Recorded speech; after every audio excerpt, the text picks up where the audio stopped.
Good evening, friends. So, today we are going to discuss about the questions from the question paper February 2026 CTET paper 2. Paper 2 ஓட CDP questions தான் நம்ம இன்றைக்கி பார்க்க போகிறோம். இந்த வருஷம் February 2026 நடந்த CTET question paper தான் நம்ம டிஸ்கஸ் பண்ண போகிறோம். அதுலேயும் பர்டிகுலராக சைல்டு டெவலப்மெண்ட் அண்ட் பெடகாலஜி தான் இன்றைக்கி நம்ம டிஸ்கஸ் பண்ண போகிறோம் ஃப்ரெண்ட்ஸ். ஸோ அதில் the first question is assertion is if physical development of children is delayed, then their social and emotional development gets affected. Assertion statement given is this, that is physical development of children வந்து பார்த்திங்கன்னா delay ஆகிருக்குன்னா அப்போ கண்டிப்பாக அவங்களோட social and emotional டெவலப்மெண்ட்டும் effect ஆகும் அப்படிங்கிறது தான் assertion statement. The reason is there is developmental continuity in the course of children's development. So here the reason given for that particular assertion statement is a developmental continuity இருக்கு in the path of children's development அப்படின்னு சொல்லி கொடுத்துருக்காங்க. The 4 options are given here. We have to choose any one correct option. The first option is both A and R are true and R is the correct explanation of A. A na assertion, R na reason. This is the common thing.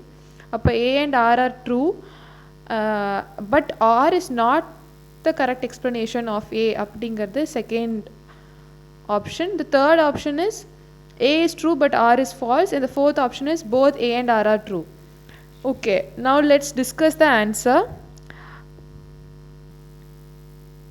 So if you see to this, there are 4 domains of development: physical, cognitive, social and emotional. P for physical, C stands for cognitive, S stands for social and E stands for emotional. Alright?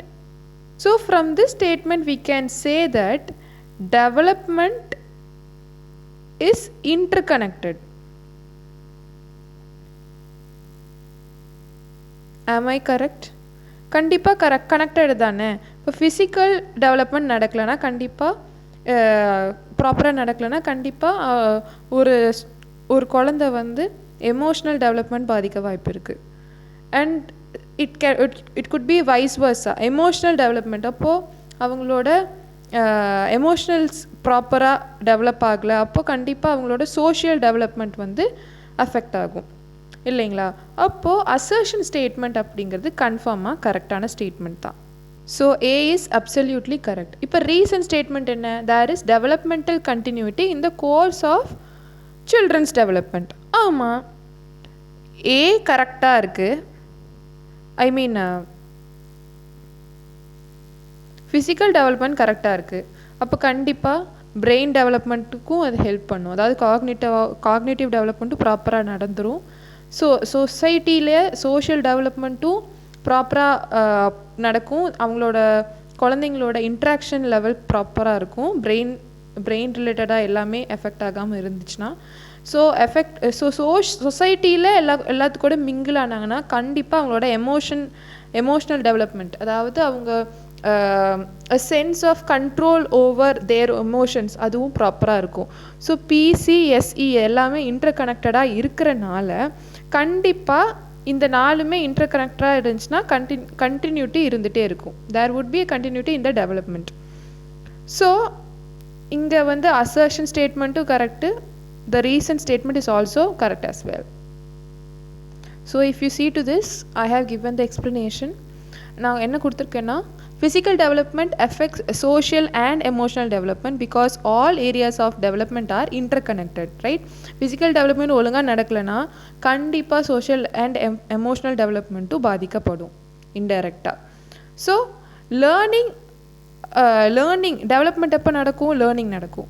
Learning வந்து எஃபெக்டிவாகவும் students actively participate பண்ணும்போது தான் நடக்கும். So both A and R are true and R is the correct explanation of A. For this question, இப்போ question 1 ஓட answer வந்து பார்த்தீங்கன்னா option A. or it could be option 1. So if you see to this, the answer is both A and R are true and R is the correct explanation of A. ஓகேங்களா? Moving on, the second question is, according to Jean Piaget, cognitive development is, they have given 4 options.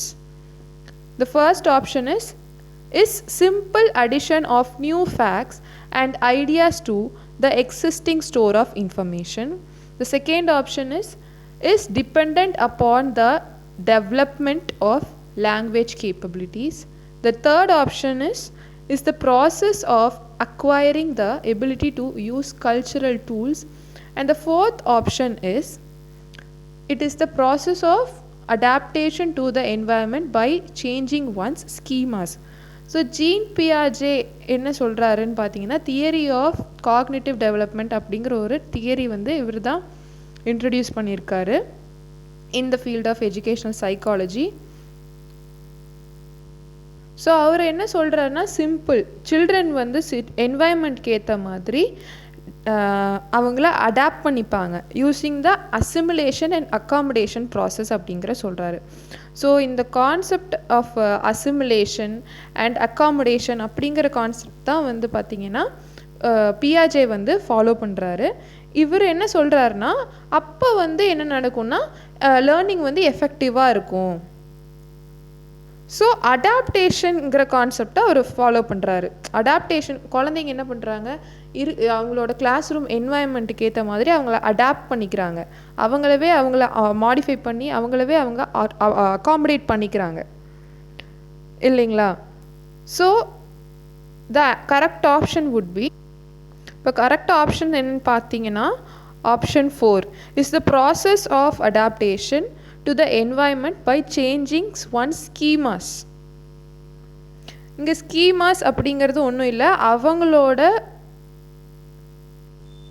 Mental framework அப்படின்னு சொல்லலாம். So schemas அப்படிங்கிறது mental framework, அதாவது அவங்களோட capacity, mental capacity வந்து change பண்ணி classroom என்வாயன்மெண்ட்டுக்கு ஏற்ற மாதிரி அடாப்ட் பண்ணிக்குவாங்க அப்படின்னு ஜீன் பியாஜே வந்து காக்னிட்டிவ் டெவலப்மெண்ட்டில் மென்ஷன் பண்ணியிருக்காரு. So the answer would be option 4 only. Third question பார்க்கலாம். Assertion is, the teacher should avoid collaboration, group work and interactions among students. Reason statement என்னன்னு பார்த்தீங்கன்னா, learning is a passive process and occurs most effectively through memorisation and imitation. So assertion என்ன, teacher should avoid கொலாபரேஷன்ஸ்னு சொல்லியிருக்காங்க. See, now we are following what type of education system? Child centred education system. So child centred அப்ரோச்சுன்னு வரும்போது கண்டிப்பாக collaboration இருந்தே ஆகணும், group work இருக்கணும், இன்ட்ராக்டிவான classroom mode of learning தான் நம்ம ஃபாலோ பண்ணுறோம். Nowadays teacher centric methods are completely avoided.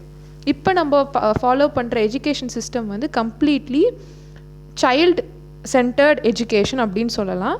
So இது வச்சு, இந்த ஸ்டெப் வச்சு நம்ம டேரெக்டாக சொல்லிடுது அசர்ஷன் ஸ்டேட்மெண்ட் இஸ் ராங். ரைட்டா? நெக்ஸ்ட்டு ரீசன் என்ன ஸ்டேட்மெண்ட் கொடுத்துருக்காங்கன்னு பார்த்தீங்கன்னா, learning is a passive process and occurs most effectively through memorisation and imitation. இப்போ நீங்கள் பார்த்தீங்கன்னா நம்ம கொஸ்டின் பேப்பரில் சில கீவேர்ட்ஸ் நான் சொல்கிறேன். இந்த அவாய்டு, டீச்சர் சென்டர்டான டீச்சர் சென்ட்ரிக் மெத்தட்ஸ் ரிலேட்டடான கீ டேர்ம்ஸ் நீங்கள் படிப்பீங்க இல்லையா? பிஎட் முடித்தவங்களுக்கும் சரி, பிஎட் ஃபைனல் இயர் படிச்சுட்டு இப்போ அப்பியர் ஆகிறவங்க எல்லாத்துக்குமே தான் நான் சொல்கிறேன். இப்போ பார்த்தீங்கன்னா இந்த அவாய்ட் பண்ணுறது, மெமரைசேஷனை வந்து ப்ரொமோட் பண்ணுற மாதிரி, அந்த மாதிரி நெகட்டிவ் டெர்மினாலஜிஸ் வந்தாவே முடிஞ்ச அளவுக்கு அது in most cases it would be a wrong statement. இங்கே அசர்ஷன் வரும்போது அவாய்ட் பண்ண சொல்கிறாங்க, கொலாபரேஷன், குரூப் ஒர்க், அந்த மாதிரி இன்ட்ராக்டிவிட்டியே இருக்கக்கூடாது அப்படின்னு சொல்கிறாங்க. So it is a completely wrong statement. In case of reason they are mentioning that learning is a passive process. passive process எப்படி? passive process அப்படிங்கிறாங்க and occurs most effectively through memorization and imitation. கிடையவே கிடையாது. learning is something which is an active process, and it occurs most effectively only when the students understand it, right? Different student centric methods like problem solving, அப்புறம் group discussion method, இந்த மாதிரி activity பேஸ்டான work, activity பேஸ்டான learning கொடுத்தா, அதை active learning methodologies follow பண்ணாதான் learning வந்து ஆக்டிவாக இருக்கும். So the recent statement is also wrong. So the option is the correct option would be option 4. Both A and R are false. Okay, it's a very simple question. I don't think you need a separate explanation for this question. Okay ngla. Moving on to the fourth question. The fourth question says that rapid increase in height and weight during adolescence that usually precedes sexual maturity is referred to as what? We cannot say that it is menstruation. Third option is ultimately wrong. It is not pubescence. Okay, because they are saying directly that it is rapid increase in height and weight during adolescence period. It is not a developmental trend, so it is nothing but the answer would be growth spurt. ஓகேங்களா? Actually it is a direct question. இது ரொம்ப ஈஸியான கொஸ்டினும் கூட. This question is based on the concept of growth during adolescence. இந்த question நீங்கள் எப்படி ஞாபகம் வச்சுக்கலாம்னா, க்ரோத் ஸ்பர்ட் அப்படிங்கிறத நீங்கள் ஈஸிலி ஞாபகம் வச்சுக்கலாம். You could easily remember that it is rapid increase in height and weight. We call this as the term growth spurt. The key idea here is you could easily say that menstruation, you all know it's all about our periods. Developmental trend is something which relates different stages of development. Here it is mentioned about increase in height and weight. So பர்டிகுலராக இங்கே வந்து physical development ரிலேட்டடாக mention பண்ணியிருக்காங்க. So the answer would B growth ஸ்பர்ட்ஸ் alone. The perfect answer for the fourth question would be option 1, growth spurts. Moving on, the fifth question is assertion given. It is when talking about differences, expressions that put the person ahead of the difference should be used, such as using the student with disabilities rather than the disabled student. Reason is the language we use when talking about learners with differing needs shapes the perspectives and attitudes. If you look over here in this mind map, first you could say that person first language promotes dignity and inclusion. Okay va, ipo pathina, if you just see to the fact that here we cannot it is when we use the term like they are students with disabilities, it would give an expression that we are positively treating them, respectfully treating them. Rather, if we say she is a disabled student, why are you speaking with her? If anybody says something like that, what you're supposed to do? It is not something, it is not a characteristic of a teacher. A teacher should not do like that. A teacher should use a language which should promote dignity and inclusion of each and every student which to whomever he or she teaches. So here the simplest explanation I would give here is person's first language only promotes dignity and inclusion. So we should use while we are using a respectful language, it would lead to proper understanding and learning as well. So ultimately the assertion statement is correct. Just now I said that while teaching students in the classroom or even outside the classroom, it doesn't matter that while teaching or not while teaching, the language when we are talking about learners with learners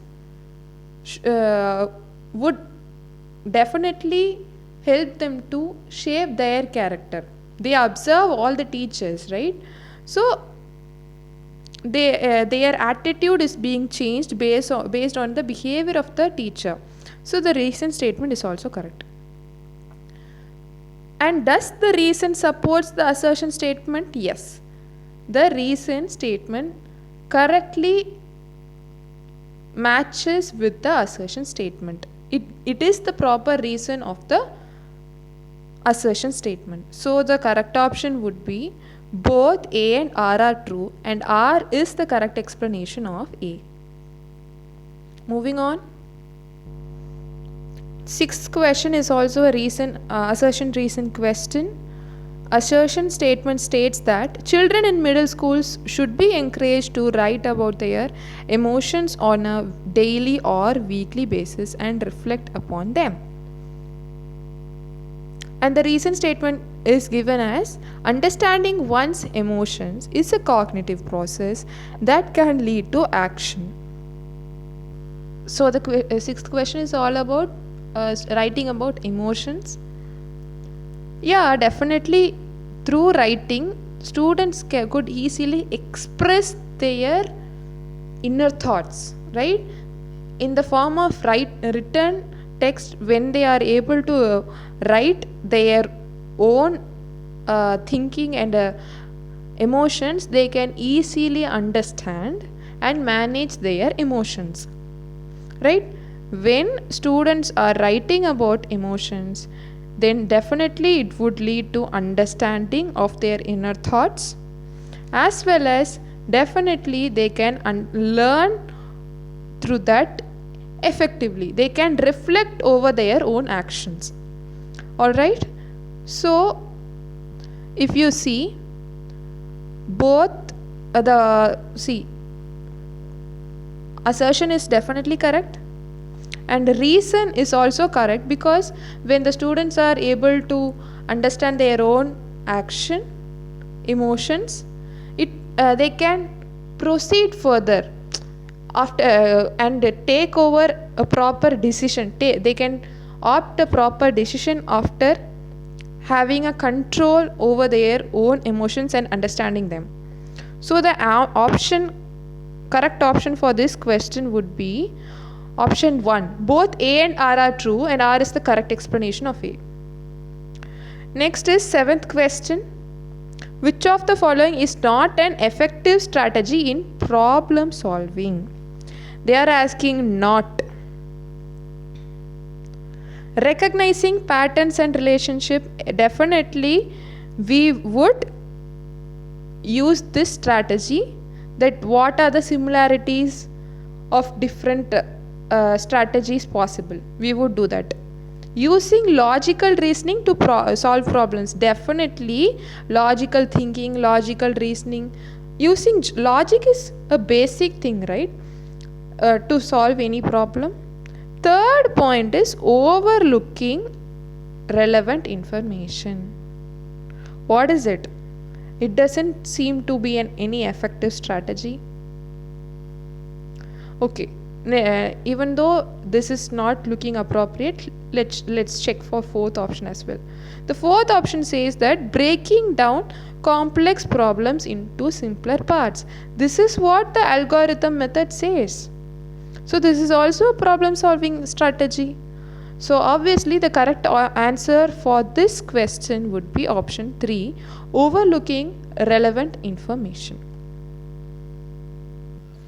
Moving on, question 8 states that according to Piaget, who is being talked about here, means which educational psychologist is being mentioned over here? It is Piaget. So according to Piaget, when children reach the point of being able to generalize and engage in mental trial and error By thinking up hypotheses and testing them in their heads, they are in which stage? Sensory motor stage, pre-operational stage, concrete operational stage, and formal operational stage. Actually, this is a basic and straight away question.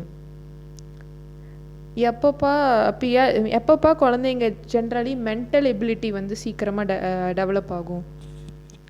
Only during the childhood stage, right? That is during the period of 11 to means childhood stage in the sense. So sumara solnumna we can say that the correct option is formal operational stage. For this I would give the explanation as sensory motor stage we would develop our senses properly. So that would be mostly 0 to 2 years, and pre-operational stage is from 2 to 6 years, and concrete operational stage would stay for 6 to 10 years, and formal operational stage, that is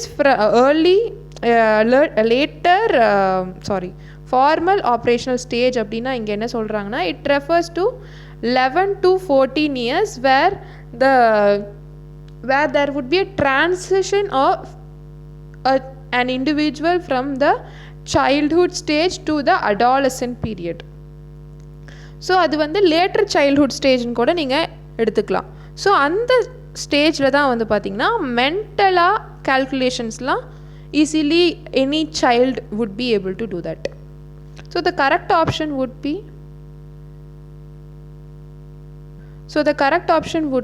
option 4 formal operational stage. Moving on, 9th question பார்த்தீங்கன்னா நம்ம இப்போ வந்து கொஞ்சம் வேகமாக போகலாம். Let's be faster than usual. Students learn efficiently and in meaningful ways when content is presented to them in the form of incoherent pieces of information. Incoherent na enna properly arranged illama irukkirathu. So this is definitely wrong. The second option says that focus is on avoiding failure instead of approaching mastery. I said already that CDP and the whole CTET paper, the answer should be in such a way that it supports child-centered education. So here it is not I meant that child-centered education is given to attain mastery over any concept so that it would be meaningful learning. So here it is saying opposite. It is only saying that the focus is mainly on avoiding failure instead of approaching mastery. So ultimately the second option is also wrong. The third option says that new concept is completely different from the previously learned material. And the fourth option says that their responses and subjective experiences are attended and valued. I have a question for you guys. If you see, new concept is completely different from previously learned material. If you know properly that what is child-centered education, you would know that child-centered education refers to the type of teaching practice wherein the students are exposed to new topics by connecting to their earlier or previous knowledge. So from that statement I could say that option 3 is ultimately wrong. So the option left is option 4. The correct answer is their responses and subjective experiences are attended and valued. Question 10 says, according to Lawrence Kohlberg, around which ethics do very young children's moral reasoning revolve? If you see here they are talking about Kohlberg. He is also an educationist who have focused on the concept of egocentrism and ethics related to moral development. If you see here, the main idea of Kohlberg's theory is nothing but young children think mainly about reward and punishment. See, they are not very young in the sense here he is mainly mentioning about the children who are below the adolescent period. So those age group children would be knowing that whether if I perform this task will I get good name from my teacher, will she scold, or will she take care of me, or will she just praise me in front of everyone in the class. So mostly he focuses on the concept of reinforcement through reward and punishment. Mostly young children's mindset is like that only, right? So he mentions that Kohlberg's theory is based upon understanding and learning takes place by proper reinforcement given by the teacher. All right. So students learn proper moral values.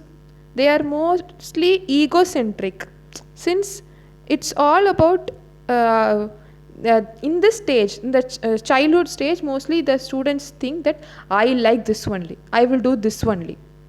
They are not their mind is not developed. They are not developed completely in such a manner that they could understand what the others or elders of their own family are saying to that particular student or child.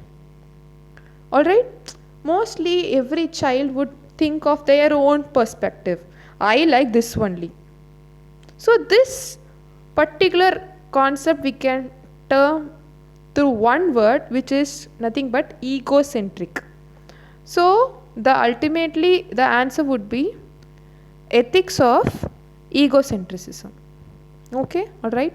Next, 11th question is assertion: diversity and inclusion improve teaching and learning.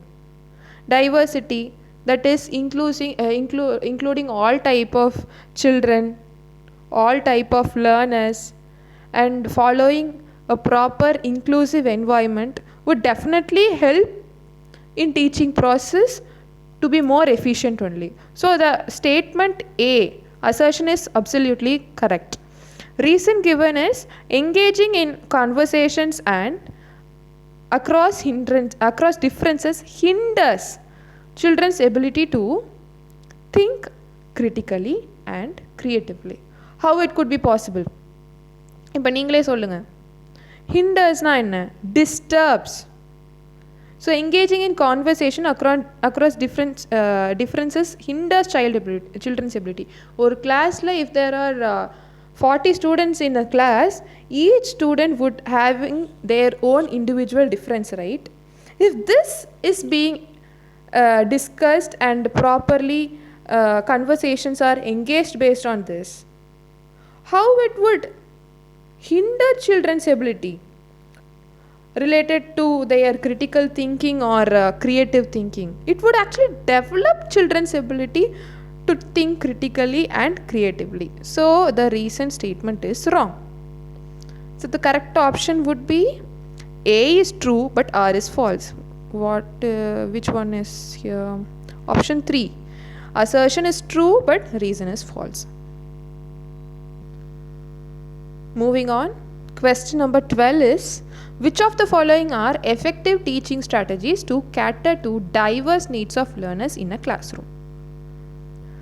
If you look into the question, they are asking about, there are 3 options A, B and C, and out of these 3, which are the effective teaching strategies to cater diverse needs of learners? There is not one single need. There would be many need of learners inside a classroom learning process. So what are the effective teaching strategies that we generally use? Differentiated instruction is absolutely correct. Differentiated instruction is nothing but giving instruction to each learner based on their learning ability and their learning style. For example, we all know VARK model, right? For visual learners, V stands for visual. For visual learners, a topic can be presented in the form of images, colorful images. Okay. For A stands for audio learners. For auditory type of learners, a teacher can provide with audio recordings. For the third type would be R. R stands for read or write. Some students would read the topic, go through it and then understand, or some students would write, practice and then try to understand particular topic. And the last would be K, kinesthetic type of learner, wherein students perform different activities, they learn by doing. So all these are the 4 different learning styles or different kinds of learners which a teacher can come across. Alright, so all these 4 type of learning styles can be satisfied by differentiated instruction. Standardized curriculum. No, a curriculum must be a standardized curriculum is nothing but a core curriculum or a common curriculum which all the type of learners should follow. Here when we consider about learners, even the children with learning disabilities could also be taken into consideration in case of any inclusive classroom environment. So the option B would not be considered as the correct one. Option C says individualized individualized education plans, IEPs. Alright, IEPs are nothing but for each student the learning level and learning ability would differ, right? So in such cases, each topic in the curriculum is planned to each individual or each student in the classroom differently based on their mental capacity. So option C is also correct one. Option A and C are correct. Now if you see which option says A and C are correct, option 3 says A and C are correct. So the correct answer would be option 3. Moving on. According to constructivist theorists, there are 3 approaches which are being considered in case of learning. One is behaviorism, and the second is cognitivism, and the third would be constructivism. Okay, in the case of behaviorism, it states that learning leads to permanent change of behavior due to experience of any child. Okay, in case of cognitivism, it is directly linking to the brain, how brain influences language development. And the third would be constructivism, where children learn through experiences in their real world. They construct experiences, they practically perform something to understand what is going around their own. Here we can say that it is a natural process. Here we are not saying that you should only follow this particular path to understand this particular topic. No, not at all. The children would have their own way, their own independent way to particularly understand anything in this world. So the correct option would be children have a natural tendency to make sense of the world. The word sense is the key word for the theory of constructivism. Moving on to the next question is question number 14. 2 commonly used strategies for effective problem solving. Problem solving methods. If you see, algorithm is a step-by-step procedure for solving a problem. Usually a problem is solved in a step-by-step procedure. So algorithm would definitely would be a effective problem solving strategy. So the options which do not have algorithms are option 2 and option 4. We can eliminate it as it is. Only 1 and 3 are having algorithms. And when looking upon heuristics is nothing but looking for a shorter trick to solve any problem very quickly. So this could also be used. So the correct option would be heuristics and algorithms. The next question states that question number 15, a teacher is designing a lesson plan for a group of students with varying levels of understanding of a topic. According to Vygotsky's theory, which of the following should the teacher consider when designing the lesson? So here a teacher is designing a lesson plan for different levels of learning and understanding a topic.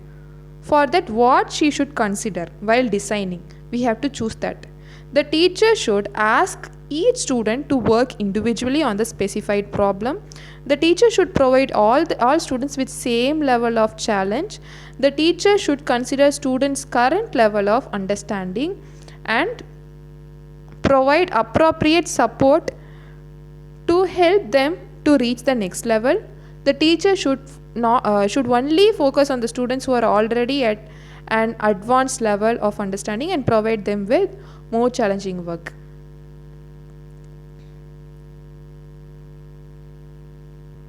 See, if you see here, the teacher should ask each student to work individually on the specified problem.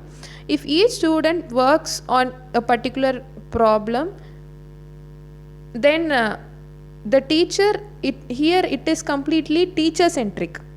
So definitely this is not the answer. The second option states that the teacher should provide all students with same level of challenge. No. See, there would be 3 types of learners. One is fast learners, one would be moderate learner, and the third category would be low level, means slow paced learners. Right? When there are 3 types of learners in a class, if a teacher provides all the students with same level of challenging questions, it would be difficult for the late bloomers. Right? Slow learners would face difficulty, while the toppers or the fast paced learners would do it within a quick second. Within a minute, within a second, they would easily provide with the answer to the teacher. So this is not what a teacher has to do. So option 2 is also incorrect. The third option states that the teacher should consider each student's current level of understanding and provide appropriate support to help them to reach the next level. Correct. First, whenever a teacher enters the class, she should start with motivation. She should check the students' mental level, what they have understood from their previous class. She should check their previous knowledge, and then she should continue with the next topic. Absolutely, option 3 is correct. Even then, we have to check with option 4. The teacher should only focus on the students who are already at an advanced level. No, she should focus on all the students in the class. So option 4 is also incorrect. The correct option would be option 3. The teacher should consider each student's current level of understanding and provide appropriate support to help them to reach the next level. Moving on, the 16th question says that characteristics such as lacking reading fluency, reversion of words, tendency towards distraction are typical identifying characteristics of. It is a direct question. It is nothing but it is here they are saying directly that it is lacking reading fluency. So the language, if you see that students are lacking reading fluency, they are writing the words in a reverse manner, they are getting easily distracted. So from the word reading itself you can say that the answer would be dyslexia.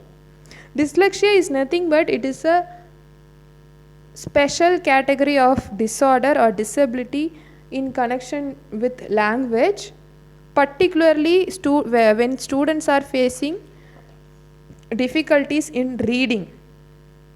So reading difficulty stands for dyslexia. If it is writing difficulty, it would be dysgraphia, and if it is mathematical or number related learning difficulties, it would be learning disabilities, it would be dyscalculia. In case of reading disorder, it would be reading language disorder, it would be dyslexia. The correct option would be option 1, dyslexia. Moving on, the question 17th question says that students feel more motivated to learn in an environment which ensures. When the students feel motivated, when they feel they are belonging to that environment, yes, it is correct.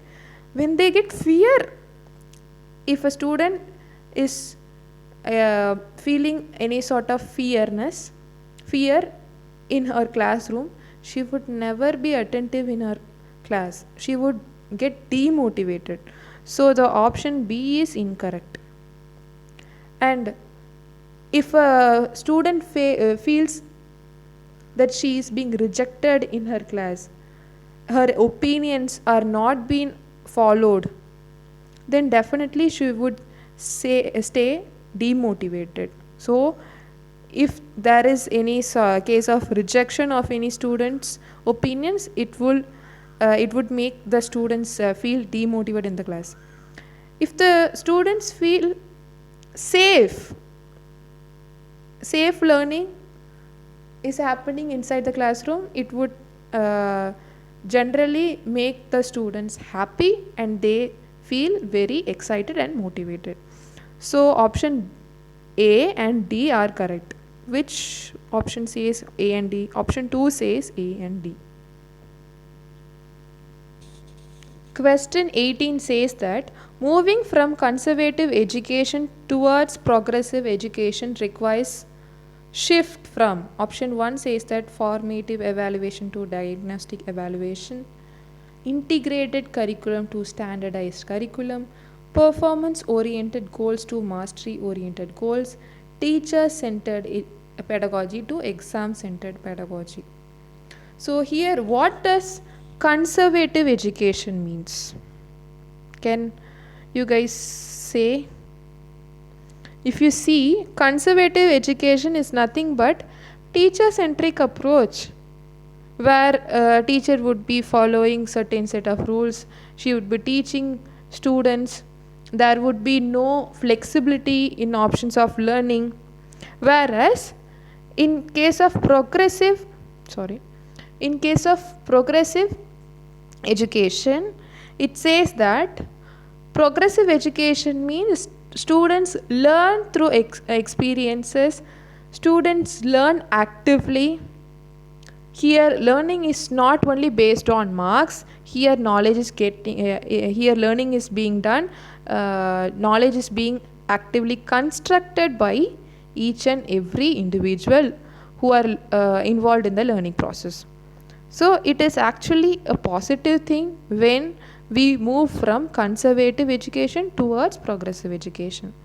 So here it requires shift. How it could be made possible? Formative to diagnostic? No. Diagnostic evaluation is done to check the weakness and strengths of learners. This is not the correct thing. Second is from integrated curriculum to standardized curriculum. Actually, it should be vice versa. To move from conservative education towards progressive education, it should be from standardized curriculum, wherein because standardized curriculum is a common curriculum for every learners. Integrated curriculum is something wherein all perspectives, all styles of learning is being taken into account. So it should be standardized curriculum to integrated curriculum. So option 2 is also incorrect. Option 3 states that performance oriented goals to mastery oriented goals. Absolutely, this option would be the correct answer, because earlier students only studied to get marks, get scores. Education was mainly focused on academic performance, to measure academic performance through marks.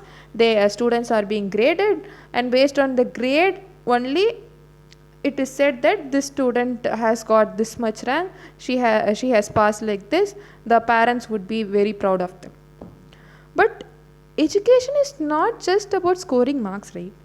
It should be based on the fact that students should understand what they learn. They should get a mastery over their subject. So option 3 would probably the correct answer. Let's check for the fourth option as well.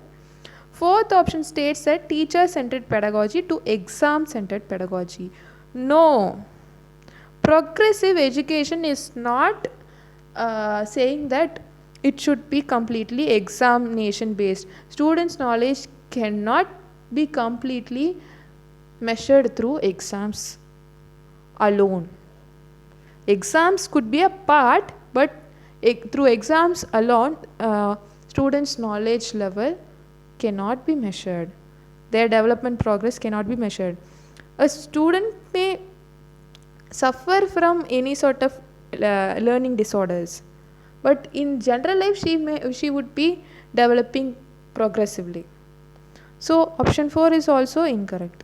The correct option would be option 3, performance oriented goals to mastery oriented goals. 19th question says that when learning new information, which of the following is a helpful strategy for children to use to ensure they understand the content material? Rereading the information once. Option B says asking questions and seeking clarification. Option C states that pretending to understand, and option D says making up their own meanings. If you see here, students could easily understand when they reread. When a reading is being done once, if a student is normally not able to understand, he or she can reread the text once again. He or she can reread the content material once again to go through and understand what is being given. The second one is asking questions and seeking clarification. Absolutely yes. The teachers, if they can give clarifications if they find that any student or student in their classroom while learning process is being going on, they are not the teachers can easily identify who have understood and who have not understood by their experience itself. So they can ask questions to the teachers. I mean that children can ask questions, seek clarifications, ask doubts and clear their doubts, and the students can be provided with clarifications from their teachers in a simplified manner. நான் என்ன சொல்ல வரேன்னா, nothing but teachers கிட்ட போய் டவுட்டை கேட்டு clarify பண்ணாவே ஒரு விஷயம் வந்து ஈஸிலி அண்டர்ஸ்டாண்டபிள் ஆகிடும். So students can ask questions and seek clarification. So option B is also correct as well. Option C is pretending to understand. Why should I pretend to understand? Pretending to understand, it's not going to work out. இப்போ எனக்கு ஒரு விஷயம் புரிஞ்சிருச்சுங்கிற மாதிரி நான் நடிச்சேன்னா it would definitely help it would not definitely help me afterwards, after the school. During actual learning in my home while I am revising any particular topic, I would definitely feel low that I haven't understood this, then how would I would read this particular context, right? அந்த சிச்சுவேஷனில் வீட்டில் போயிட்டு அடடா இது எனக்கு புரியவே இல்லை, நான் வேறு புரிஞ்ச மாதிரி நடிச்சுட்டு வந்துட்டேன் அப்படின்னு இருக்கும்போது it would not help you to understand completely, right? It would actually hinder your learning process. It would disturb your learning process. So option C is incorrect. Sorry, option C is incorrect. Option D says making up their own meanings for unfamiliar terms. No, it is absolutely wrong. For students, from students' point of view, if you think, if any teacher is teaching a poem related to nature, and if the students understand, if one student sitting at the last bench understand that she is teaching something about animals and birds, whereas teacher is focusing about a garden, particularly any flower in the garden is only being discussed in any particular poem, then definitely it would not lead to learning, right? Proper learning. So option D is also incorrect as well. Only options A and B are correct. So option 1 only says A and B, so option 1 is the correct answer. Question number 20 says that a teacher should create a classroom culture where students' motivation to learn is primarily focused to avoid shame of appearing ignorant, compete with each other, understand and appreciate the process of learning, prove their worth to others. If you see, the term avoid is a negative term, so they should not feel shame, right? Then it is not an active learning process. So option 1 is incorrect. There should not be any competition between students. If students are if a teacher focuses a proper classroom culture where students are motivated to learn, definitely there would be no competition of learning among students. They should not learn to prove their worth to others. They should be motivated to learn to gain more knowledge about particular topic. Whereas here they are saying that they are trying to prove their worth to others. No. Option 3 states that understand and appreciate the process of learning. Yes, why students are being motivated while before going to actual presentation of any topic. This teacher would generally motivates her students, her learners, for the first 6 minutes in a 40 minutes class, mainly to gain their attention, to make students comfortable and engaged and make them attentive in their process of learning. So to engage them in an active learning process only, students are mainly motivated. So option 3 states that understand and appreciate the process of learning.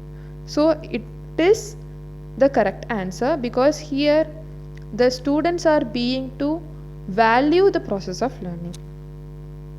21st question says that 21 says that it is an assertion reason question. Assertion statement says that male characters in stories and books are often presented as strong and adventurous, while female characters are shown as warm and sensitive.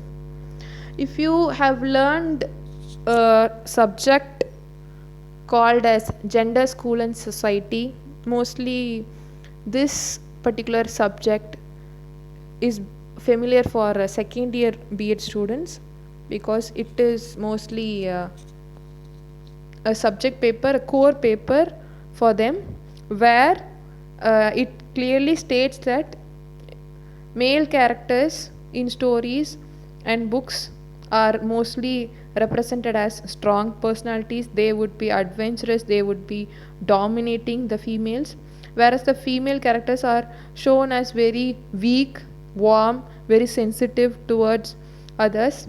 So obviously assertion statement A is correct.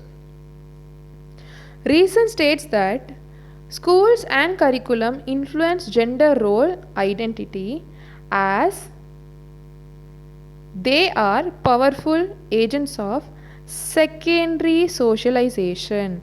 Yes, reason is also correct. See, socialization, there are two different agents of socialization. One would be primary socialization, the second would be means agent under the category of agents of socialization there are primary agents and secondary agents. In the case of primary agents, it would be family members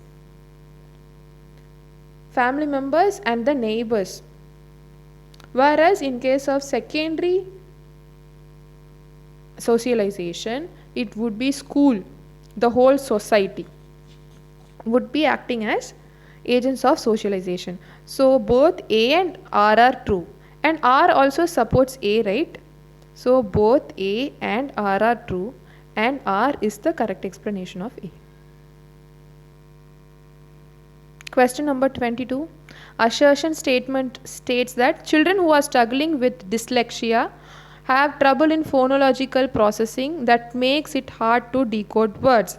Yes, the students who are facing the disability of dyslexia, I have already mentioned in one of the previous questions we have already discussed. Dyslexia is nothing but a reading disability where students are not able to decode words, they are not able to understand the different spellings, they are not able to write proper spellings, so they have definitely problem in phonological processing, so they are not able to decode words. So assertion statement is correct. Reason states that all children benefit from being encouraged in their areas of interest and ability. Yes, if all the students, for example, there are 45 students or 50 students in a classroom, and each student have their own talent, and each student are being given opportunity to learn according to their ability or learning level or interest level. They are getting an opportunity to choose subjects based on their interest and ability level. Definitely they would be benefited because they feel very happy when they are able to learn something which they would prefer to do. So R is also correct. But do you think the reason statement supports the assertion statement? If you see carefully, assertion statement is telling something about students who are struggling with dyslexia problem. It refers to disability. It is a language learning disability with respect to reading. Whereas if you see in case of reason, here it is being mentioned for all children. All means all type of learners. Normal learners who are not having learning disabilities are also being considered. So even though A and R are correct, but R does not links A. So option 2, both A and R are true, but R is not the correct explanation of A is the correct answer. Next is, what is the role of peers in the socialization process? First option says that peers have no major influence on socialization. No. Peers are nothing but students or children who are of the same age group would same age group or we have brothers or sisters, right? Or seniors or in the school, or juniors. Juniors would prefer to discuss with seniors, right? Or even their own age groups, a child would discuss about various topics. So definitely there would be some sort of influence. So option 1 is incorrect. Peers have minor influence on socialization compared to parents and adults in all stages of environment. No. When compared to parents, peers influence more on socialization because after the childhood, before entering into the adolescent period, the any child would definitely spend more time in the school rather than being at home. So definitely here also it would be the statement of major influence only. And if you see that peers are the primary agents of socialization for children, no. Peers are nothing but students of our age group. When we move out of our home, out of our family, out of our comfort zone, only we would be saying that we would tend to move and interact with others and became good friends. Those friends we would consider as peers, right? So peers are actually secondary agents. Another secondary agent would be school. So option 3 is also wrong.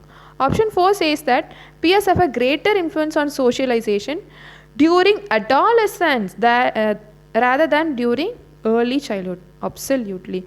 During adolescence only, students interact more when compared to the early childhood or later childhood period.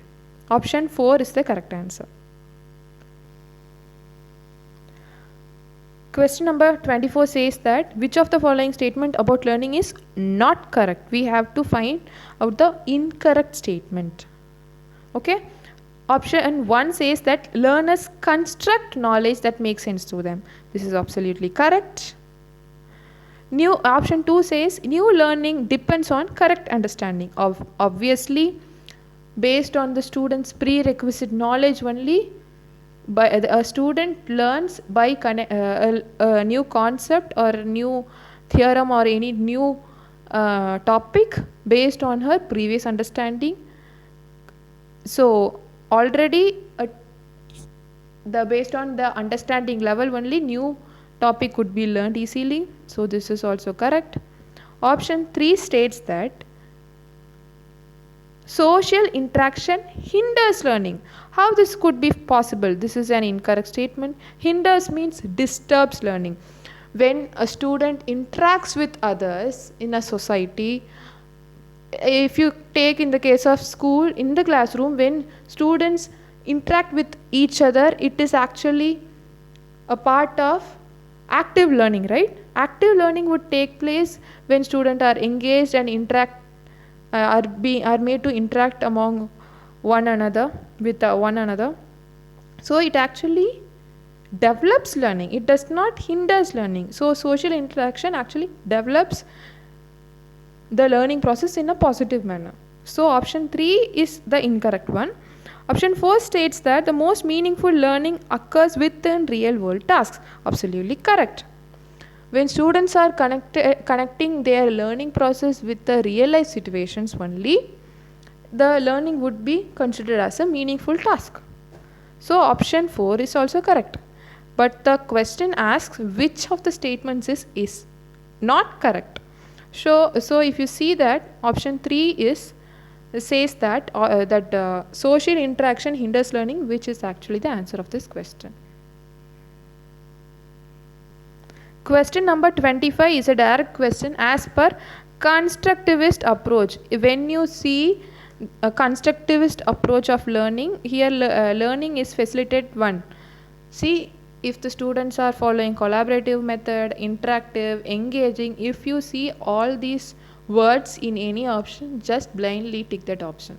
Activity oriented, experiential learning, all these are key terms related to constructivism or constructivist approach of learning.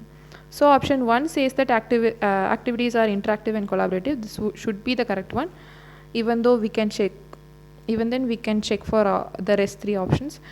Option 2 says that content is disconnected and eccentric. Wrong.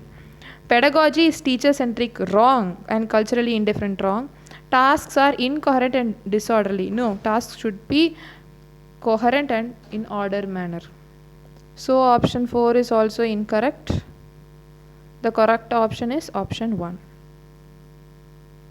Question number 26 is an assertion reason question. The assertion statement says that though height and body build are primarily inherited characteristics, good nutrition and exercise also make a difference. If you see height, they are saying that it's actually if you see that body which we are having and the height, that is height and weight are nothing but it's a these are quantitative changes which are relating to growth. If you see, these are framed based on our genes. Genes are not here, we refer to our biological genes as DNA or heredity. Okay, so heredity is being mentioned, and in case of good nutrition and exercise, good nutrition and exercise are the different methods any individual can opt to live a healthy lifestyle. And this sort of healthy lifestyle could be directly or indirectly, in some or the other way, would be definitely influenced by our environment in which we live. So the reason states that heredity and environment interact in their effects on development.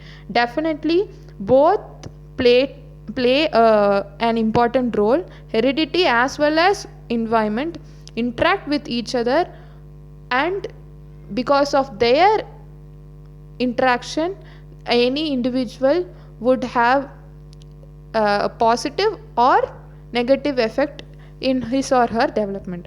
So option, if you see, assertion is also correct and reason is also correct, and the reason statement also supports the assertion statement. So the correct answer would be both A and R are true, and R is the correct explanation of E. Next question is 27. In an inclusive classroom environment, adaptation should be made in learning goals, teaching learning strategies, provisioning of support, and assessment. If you see, the key term in the question given is inclusive classroom. Inclusive classroom means there should be a convenience where the teacher can use different teaching learning methods or strategies. So option B should be there. She should provide with different types of provisions or learning materials, provision of learning material for students to understand any particular concept. Option C is also there. And based on the student's need, she should also be able to modify or change the learning goals as well, learning outcomes or learning goals. And also in case of assessment procedures for based on different type of learners, we have already discussed about the WARC style of learning. So based on that, even the mode of assessment can also be modified or adapted. So all the four options are correct. If you see, option 4 says that A, B, C and D. So option 4 is the correct answer. 28 question. Question number 28 says that which of the following does not come under the category of sensory impairments? When we are referring to the term sensory, it refers to the 5 major senses: touch or feel, eyesight, hearing capacity, tasting capacity, all these things. There are 5 major senses, right? So if here they are asking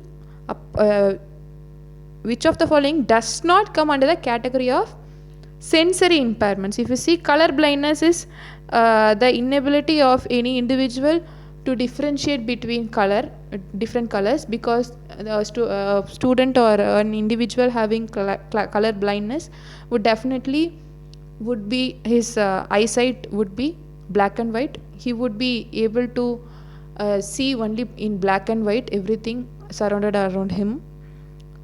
In case of hard of hearing, is nothing but hearing impairment. A person is not able to hear, he is deaf. Okay, and Option 4 says that partial loss of vision. Vision means loss of eyesight. A person is not able to see partially. So they are asking does not come under the category of sensory impairments. Option 2 is dysgraphia. Dysgraphia, we have already discussed about dyslexia, which is nothing but reading disability. Dysgraphia is nothing but writing disability. A student is not able to differentiate between similar letters like D, B.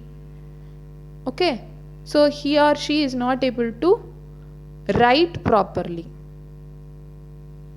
So the writing difficulty or writing disability is something which does not come under the category of sensory impairment. So the correct option is option 2, dysgraphia. 29th question. National Education Policy 2020 emphasizes on transforming assessment by devaluing socio-cultural context of students. NEP says to value students' culture and social background. It is wrong. Executing summative form of assessment. No. Completely it is incorrect, because through NEP it is being introduced that formative assessment should play an important role. So option B is incorrect. Option 3 states that incorporating self-assessment, peer assessment. Yeah, option 3 can be the correct answer. Option 4 says that practicing unitary notion of intelligence. No. So ultimately option 3 is the correct answer, where students are able to self-assess their own process of learning. Also they can interact with among peers and get themselves assessed through their peers through interactive sessions. The last question, following Lev Vygotsky's idea, a teacher decided to give hints and cues to the students who were stuck on a given problem and let the students try to solve that problem again. By doing so, teacher is practicing the concept of dash, assimilation, collective monologue, functional fixedness, scaffolding. If you see, the teacher has decided to give hints and cues to the students. When a teacher is giving hints and cues to a student so that a student can easily be able to identify any answer easily, this process is nothing but called as scaffolding. The hint given in this question is the concept of giving hints and cues to students. So that's all for today. We have discussed all the 30 questions in CDP section, Child Development and Pedagogy, of CTET paper 2, which was conducted on 6th and 7th February 2026. So I hope definitely all my friends, all my colleagues, all my viewers have gained some sort of information through this video. Hopefully, I think that you would have been able to understand with an ease through this video. If you really like the video, please like, share to your friends and subscribe to our channel Learn with Indra Lakshmi, and please stay connected with me for the upcoming videos. Thank you.